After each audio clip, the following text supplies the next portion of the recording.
The moment Peace turned to look at the motorcycle again, the rider accelerated away.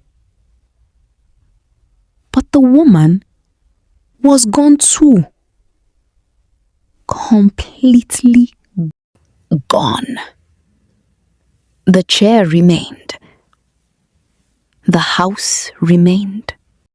But the woman had disappeared. Peace blinked. What?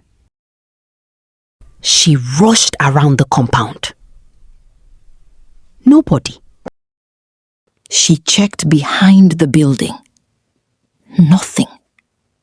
She entered the house. Empty. No sign of anyone. No photographs. No clothes. No food. Nothing. As though nobody had ever lived there. Peace's heartbeat thundered. This made no sense. A 70-year-old woman couldn't simply vanish. Not that quickly. Not without help. Not without preparation. Unless she had been expecting this. The drive back felt longer, darker, more dangerous. Every vehicle behind her looked suspicious. Every sound felt threatening. By the time she returned the following morning, she had convinced herself she needed answers. Real answers. Not stories. Not rumors. Evidence. She returned directly to the house. But her blood froze immediately. The house was gone. Not physically destroyed. Simply abandoned. Windows boarded. Doors locked. Dust everywhere. No signs of recent activity. Nothing. Peace knocked on a neighboring door. An elderly man answered. "Good morning." She pointed toward the house. "The woman who lives there." "That house has been empty since my grandson was small." Another neighbor confirmed the same thing. Then another. Nobody knew the woman. Nobody had seen the woman. Nobody remembered the woman. According to everyone in the village, she never existed.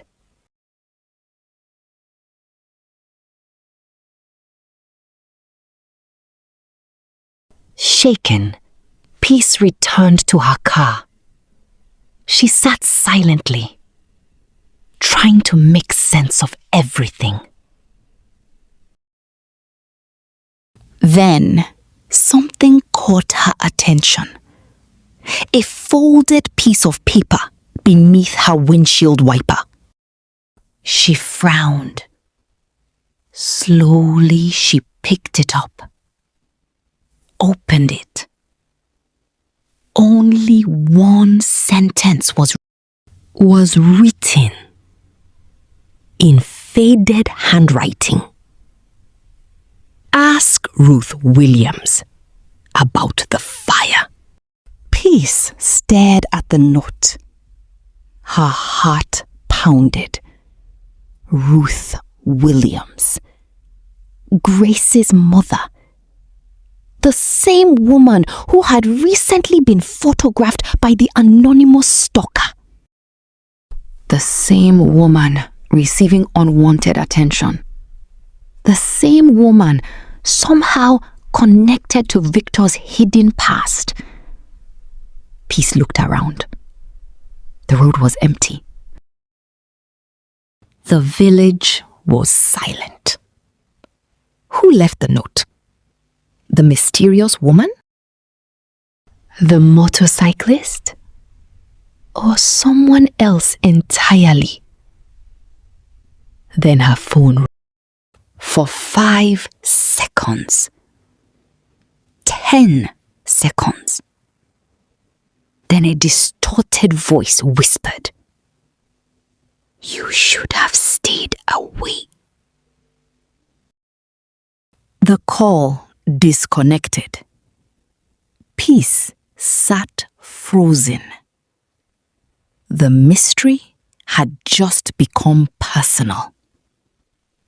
And somewhere far away, someone knew exactly where she had been. The storm returned 3 days later. Dark clouds swallowed the sky above Uyo. Rain tapped against the hospital windows like impatient fingers. Inside the intensive care unit, Victor James slowly opened his eyes. For a moment, he stared at the ceiling, confused, disoriented. Then memory returned. The highway, the black SUV, the phone call, the envelope, the crash. Victor's breathing became uneven. Fear immediately appeared in his eyes. Not fear of death, fear of something worse. Someone. A nurse noticed him moving. "Doctor!" Grace and Daniel rushed into the room. Relief flooded their faces. For days they had feared the worst. Now Victor was finally awake. "Victor!" Grace almost hugged him, but stopped when she noticed his expression. Something was wrong. Very wrong. He looked terrified. Daniel forced a smile. "You nearly gave us heart attacks." Victor didn't smile back. Instead, he looked toward the windows, then toward the hallway, then toward the security camera in the corner. His behavior unsettled everyone. Grace sat beside him. "Victor." No response. She placed refusing to see the photograph. Grace spoke softly. "We found this." Silence. "Who are those children?" No answer. "What fire?" Nothing. "Victor, what happened in that village?" Victor shut his eyes, as though trying to escape the questions. Daniel became frustrated. "Talk to us." Still silence. Grace leaned forward. "Someone threatened my mother."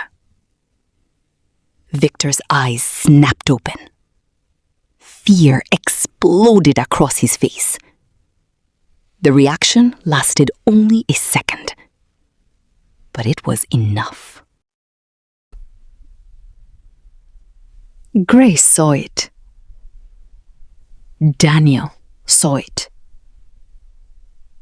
Victor knew something. Something dangerous. Something connected to her mother. Yet he refused to speak. That night, the hospital grew quiet.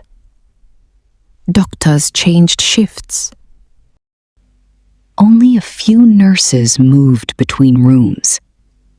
Room 307 remained under observation. Victor hadn't slept.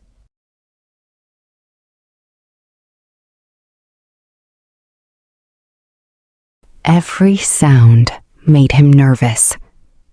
Every footstep made him look up. He felt hunted. At exactly 11:42 p.m., a nurse entered the room. Female. Face mask. Hospital uniform.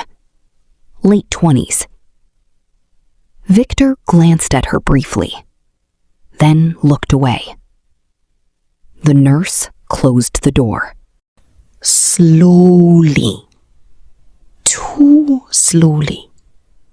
Something felt strange. Victor frowned. The nurse walked toward his bed. Not toward the medical equipment. Not toward the chart. Toward him. Directly toward him.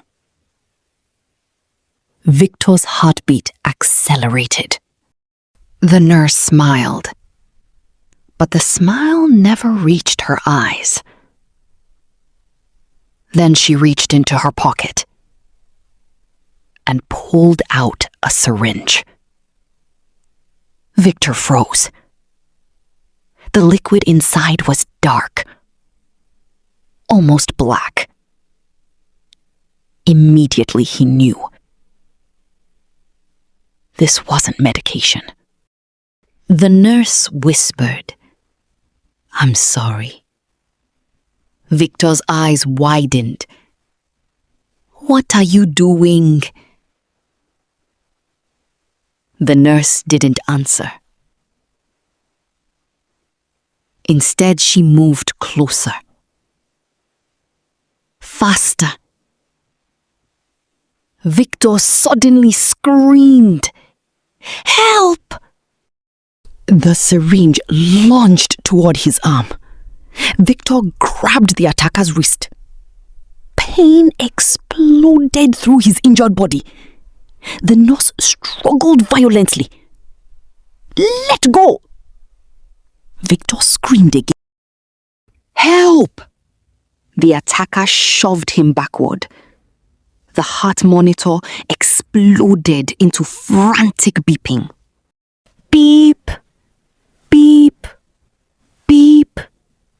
Outside, security officers heard the commotion. Footsteps thundered toward the room. The attacker panicked, then did something unexpected. She dropped the syringe, opened the emergency exit, and jumped into the stairwell. The door slammed shut. Seconds later, security burst into the room. Victor pointed desperately. "She tried to kill me!" The guards rushed after her. But by the time they reached the stairwell, nobody was there. The hospital became chaos. Police arrived, security guards searched every floor. Doctors questioned Victor. Everyone wanted answers. Inspector Ibrahim arrived shortly after midnight. He immediately requested the CCTV recordings.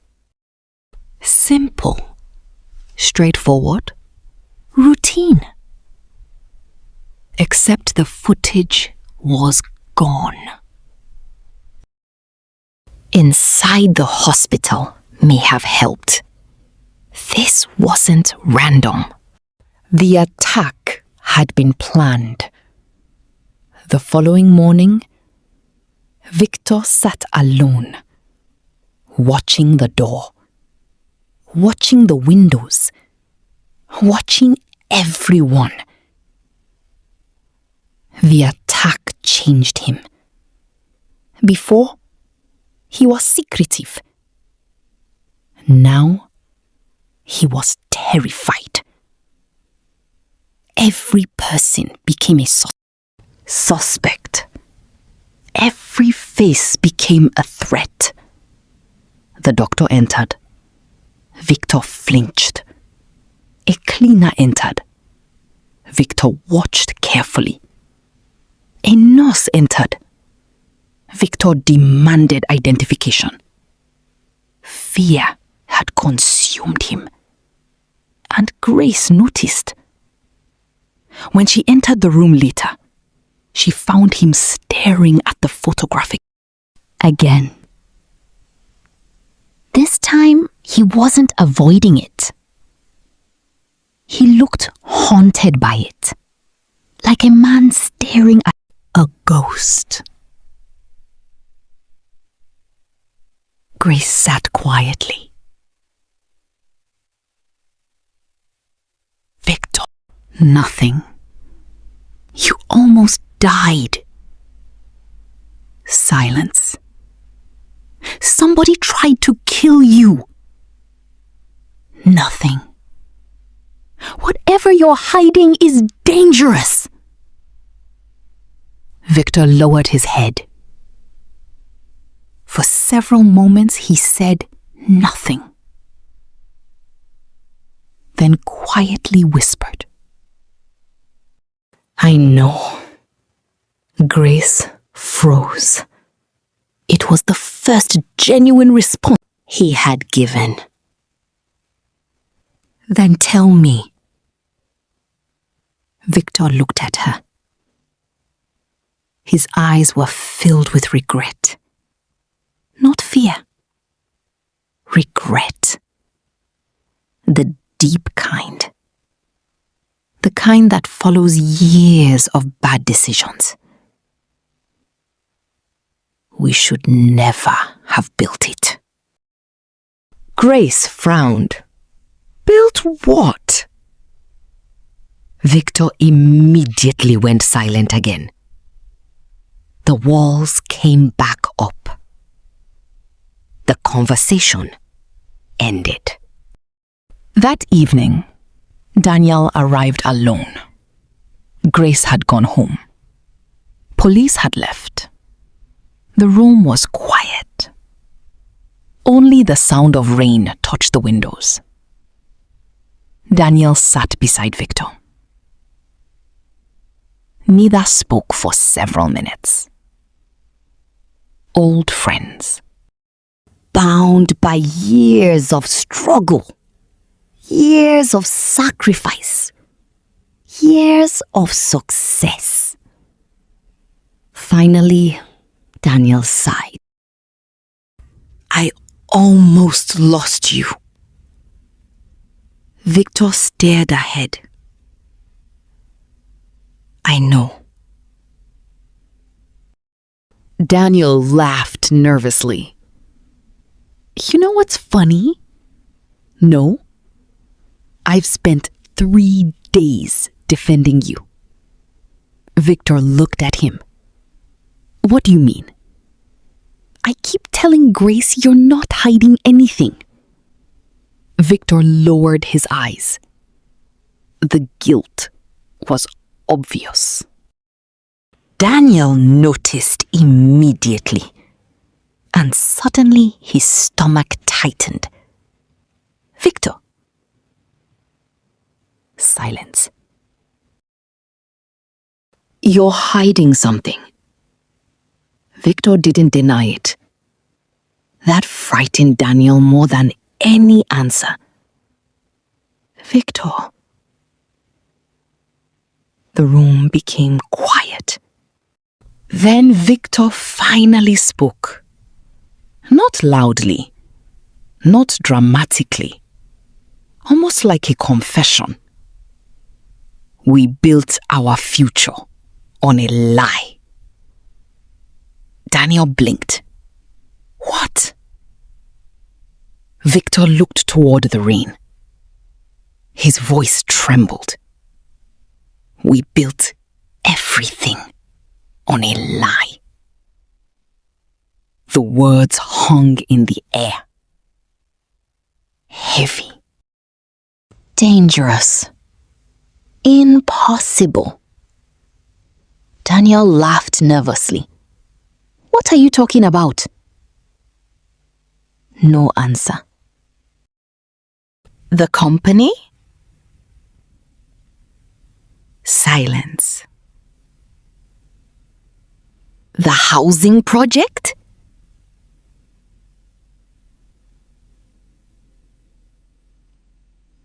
Nothing.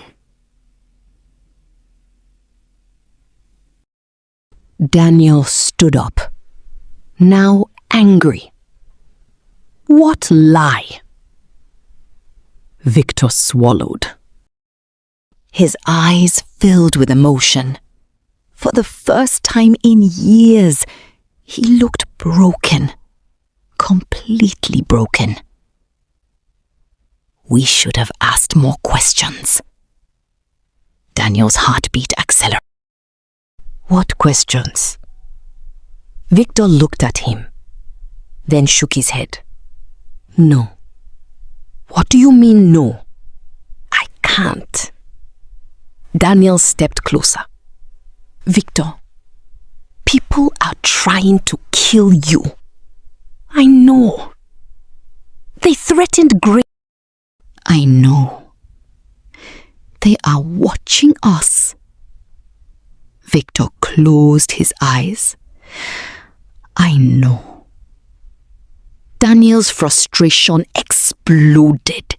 Then tell me what is going on.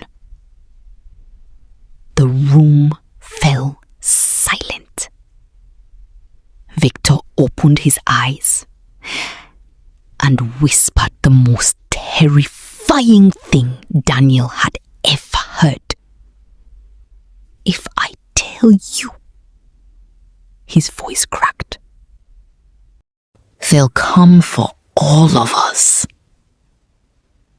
Later that night, long after Daniel left, Victor reached beneath his mattress.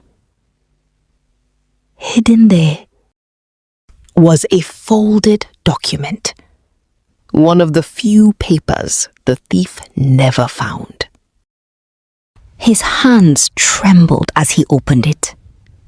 The title at the top read, Confidential Land Transfer Agreement. Beneath it was several signatures. One signature belonged to a man named Michael Peters. Another signature belonged to someone Victor knew very well. Someone nobody would ever suspect. Victor stared at the document. His eyes filled with dread.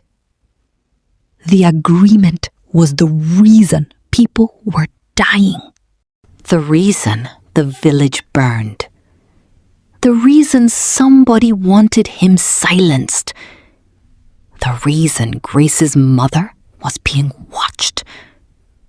Suddenly, a shadow moved outside his hospital. The door. Victor froze. The shadow remained there, motionless, watching. His breathing became frantic. The nightmare wasn't over. It was only beginning. And somewhere in the darkness, someone knew Victor was still alive.